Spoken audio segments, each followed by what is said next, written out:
நீங்க எதை படிக்கிறீங்களோ இல்லையோ 1 மணி நேரம் ஒதுக்கி இந்த குட்டி புத்தகத்தை கட்டாயம் படிச்சிடுங்க. இது என்னுடைய ரெக்வெஸ்ட் இல்ல, கழக தலைவரா உங்களுக்கு போடக்கூடிய என்னுடைய உத்தரவு. பிரச்சாரத்துக்கு போகும்போது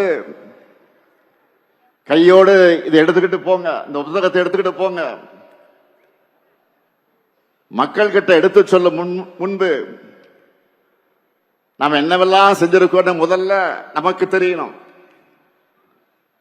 கடந்த 5 ஆண்டு காலத்தில் சென்னைக்கு எவ்வளவோ செஞ்சிருக்கிறோம். கிண்டியில கலைஞர் 100ஆண்டு உயர் சிறப்பு மருத்துவமனை, கிளாம்பாக்கத்தில் கலைஞர் 100ஆண்டு பேருந்து முனையம்,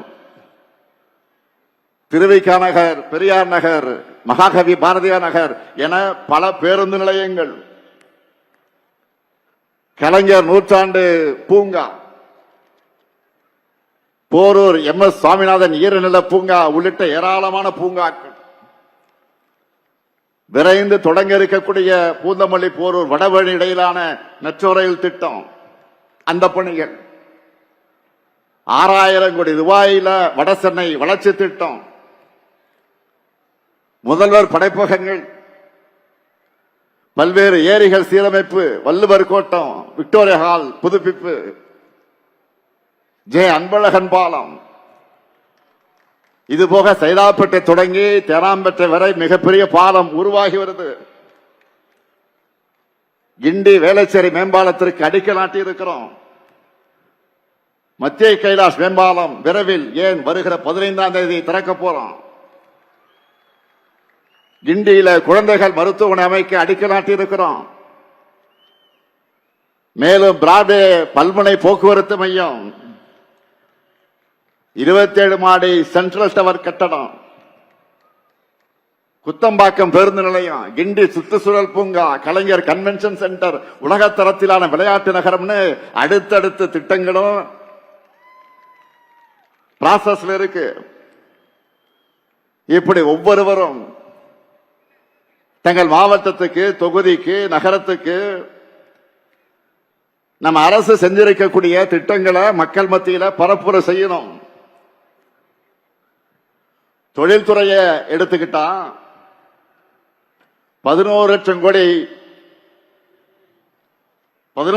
ரூபாய் மதிப்பிலான முதலீடுகளை ஈர்த்து 35 லட்சம் பேருக்கு நேரடியாக மறைமுகமாகவும் வேலை வாய்ப்புகளை உறுதி செஞ்சிருக்கிறோம். நாளைக்கு கூட இதுவரைக்கும் இல்லாத அளவுக்கு நூற்றுக்கணக்கான நிறுவனங்களை திறந்து வச்சு பல நிறுவனங்களுக்கு அடிக்கல் நாட்டி முதல் முறையா செயலாக்க மாநாடு நடத்த போறோம். நாளைக்கு அதிமுக ஆட்சியில 10 ஆண்டு காலமாக படு பாதாளத்தில் கிடந்த தமிழ்நாட்டின் வளர்ச்சியை 11.19% இரட்டை இலக்கை வளர்ச்சியாக உயர்த்தி இருக்கிறோம். இந்தியாவில் தமிழ்நாடு மட்டும்தான் இந்த சாதனை செஞ்சிருக்கு. காலை உணவு திட்டம், புதுமை பெண் திட்டம், தமிழ் புதல்வன் திட்டம், நான் முதல்வன் திட்டம், கல்வியில மாபெரும் புரட்சி செஞ்சிருக்கிறோம். அது மட்டுமல்ல, அன்றாட வாழ்க்கையில மக்களுக்கு நெருக்கமான திட்டங்களை சொல்லணும்னா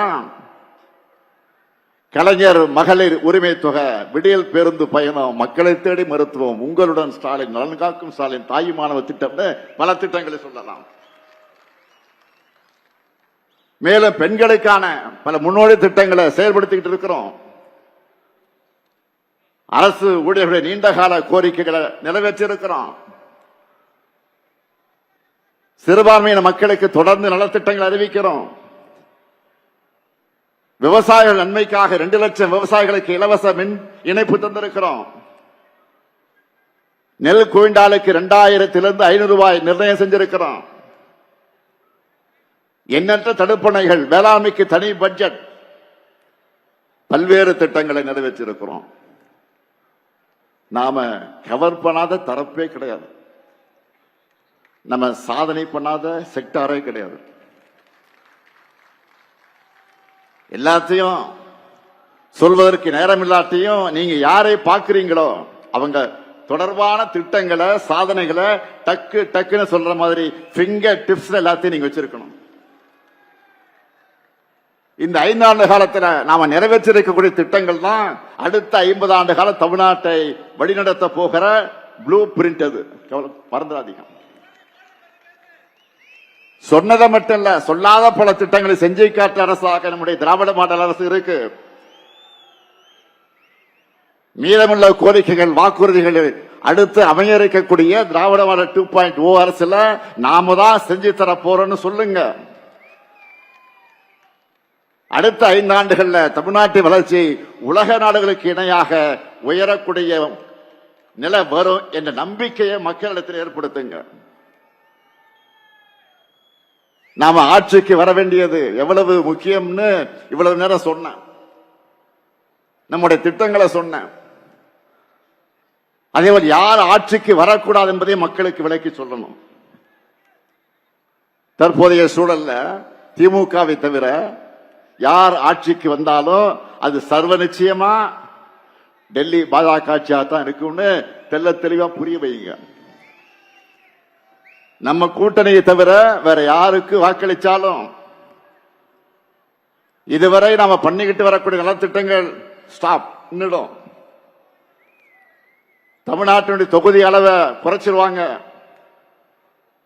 இதுவரை நாம் சாதிச்சு காட்டியிருக்கக்கூடிய வளர்ச்சியை பின்னோக்கி கொண்டு போயிடுவாங்க. வளர்ச்சி அரசியல் மாறி கலவர அரசியல் தான் தமிழ்நாட்டில் நடக்கும். நடக்க போற தேர்தல் 2 கூட்டணிகளுக்கு இடையில் நடக்கிற தேர்தல் இல்ல. இது தமிழ்நாடு வாசஸ் என்டிஏ. பாமர மக்களுக்கு புரிகிற மாதிரி இன்னும் எளிமையா சொல்லணும்னா, வெல்ல போவது தமிழ்நாடு அணியா டெல்லி அணியா, இதை முடிவு பண்ண போறதுதான் இந்த தேர்தல். அரசியல் விருப்பு வெறுப்புகளுக்கு அப்பாற்பட்டு நம்ம தமிழ்நாட்டை தாய் நாட்டை காக்க எல்லோரும் திமுகவை ஆதரிக்க வேண்டிய செயல் தேவையை விளக்கணும்.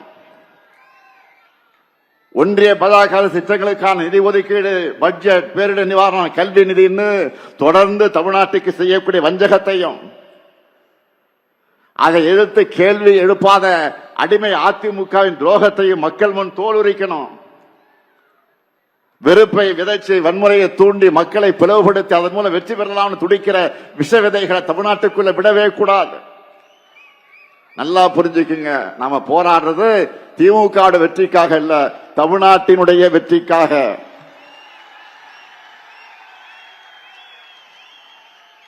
பாஜகவினுடைய டப்பா என்ஜின், பாஜகவின் டப்பா இன்ஜினுக்கு முன்னால தமிழ்நாட்டுடைய திராவிட மாடல் சூப்பர் ஃபாஸ்ட் இன்ஜின் என்றும் தலைகுனியாது. இந்த உறுதியை தமிழ்நாட்டில் இருக்கக்கூடிய ஒவ்வொரு வீட்டுக்கும் ஒவ்வொரு வாக்காளர்களுக்கு கொண்டு போய் சேர்க்க வேண்டியது உங்களுடைய வேலை. களப்பணி மட்டும்தான் இனி உங்களுடைய முழு பணி. உங்களுடைய ஒவ்வொரு மினிட் உழைப்பும் ஒரு ஓட்.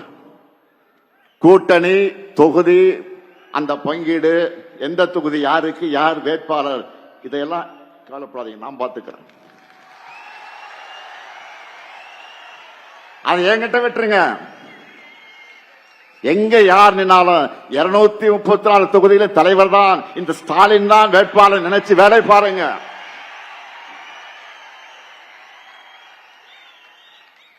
ஒற்றுமை இல்லாம இலக்கை அடைய முடியாது. அதனால தோழமை கட்சியுடைய ஒற்றுமை உணர்வோடு நாம் பணியாற்றணும். இதை பண்ணால 224 போல முழு வெற்றி நம்ம வசமாகிவிடும். இங்க இருக்கிற உங்க எல்லாருக்கும் நல்லா தெரியும், நாம தேர்தல் வேலைகளை எப்போ தொடங்கிட்டோம்.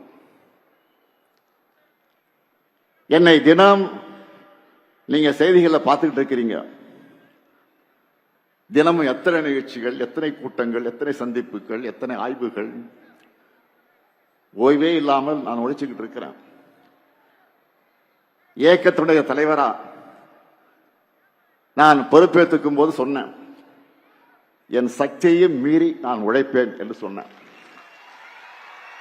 சொன்னபடியே உழைச்சுக்கிட்டு இருக்கிறேன். நான் மட்டுமா உழைக்கிறேன்? இங்க மேடையில் இருக்கக்கூடிய மாவட்ட செயலாளர்களாலும் சரி, நிர்வாகிகளாலும் சரி, பூத் அளவில் இருக்கக்கூடிய நீங்களும் சரி, ஓய்வு இல்லாம தான் உழைச்சுக்கிட்டு இருக்கீங்க. இந்தியாவில் வேறு எந்த கட்சியும் இப்படி வேலை செய்யாது. இப்படி நாம் உழைக்கிற காரணத்தால் தான் தமிழ்நாடு நம்பர் 1 இருக்கு. திராவிட முன்னேற்ற கழகம் நம்பர் 1 இருக்கு. தொடர்ந்து வெல்ல உழைப்போம், மீண்டும் வெல்வோம், மீண்டும் மீண்டும் வெல்வோம், வெல்வோம் ஒன்றாக. நன்றி, வணக்கம்.